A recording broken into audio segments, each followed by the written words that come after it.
Okay, so we are live on Facebook and on YouTube.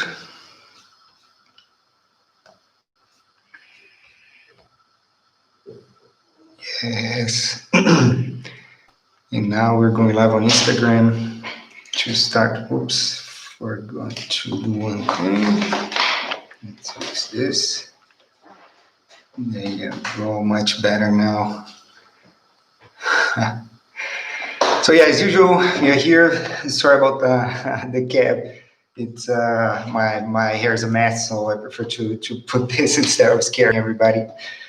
So as usual, we're here on a Tuesday, 6 o'clock in the afternoon in Germany, Berlin time. And today I want to talk about a topic that it's a bit interesting. It's more about career development than a job search. So it's a bit of a different subject today, but I'm sure it's going to serve a lot of people as well. Um, yeah. So the subject I want to talk about today is about going to a different department within the same company.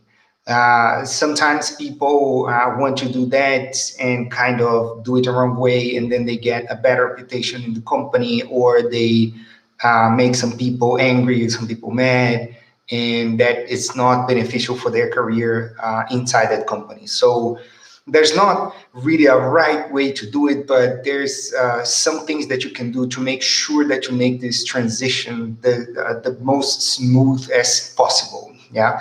So the first thing is you want to do is to make sure that you have really clear that everybody that participates in this process is really clear of the reasons and everything why you're doing that. So if everybody's informed, if you're transparent, then you keep the close ties you have with people intact.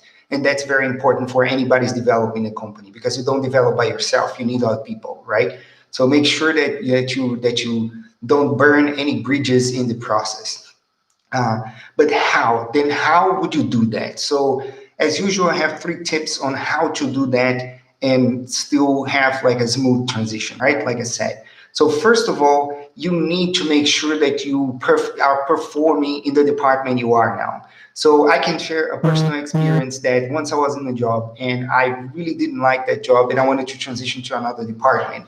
But that didn't go well with my manager, because that's not a reason to transition to another department. You need to be performing where you are. You need to be doing great where you are to make sure that you have the chance to move to another department. So even if you don't like what you do, make sure that you make an effort to perform in the department you are now. So after that, it makes everything easier, because your manager will have to approve your transfer to another department anyway. So it's not to make anybody happy, it's just to give them less reasons to say no to you. Yeah. So just make sure that you are really performing at the department that you are right now and the task that you have to do right now, liking it or not. Yeah. So the second thing is be open about the reasons. So this is about the transparency I talked about before, right? It's to be open about the reasons, to know exactly why you want to do this change, and to communicate that. Be smart with your communication. Make sure that you're saying the right things, that you're not being negative about it. Yeah, that's a really, really important thing. So when people want to change department, especially in the situation I was at this point in time, I would say, I want to go to another department because my department sucks. That's never going to work. That is never, ever going to work. You need to be positive. You need to make sure that you are moving on to still help the company, right? Don't hide any reasons, of why you're doing that. Be really clear of your motivations, because if you're not clear of your motivations, it's gonna be in the way of the decision-making process. It's gonna be in the way for your next manager to say, okay, I want this guy in this team, right? If you're hiding stuff from the get-go, why would somebody want to have you in their team? And trust me, managers, they are there for a reason. They're pretty smart guys. They're gonna pick up if you're lying, if you're hiding something, yeah? And then they're gonna ask you about it. The third and last one is about not just the reasons, but you need to give your next manager and the manager you're leaving, the reason, not the reasons, but how you're going to keep performing in the next department. So it doesn't make any sense for me to go from operations to sales if I know I'm not going to perform in sales, or at least I don't have any plan to keep performing for the company, right? So if you make that clear and you lead that with examples of situations on how you're going to keep performing, how you're going to keep developing in the company and helping the company achieve their goals, then it makes the decision making process much easier for everybody else. You know, you make it clear, you show honesty, you show that you're motivated, that you have a plan, and that's all you need to do, right? So other people are motivated with you, are motivated to help you in this process, right? So these are only like 3 tips out of a bunch of other tips. There are individual situations that this might change, right?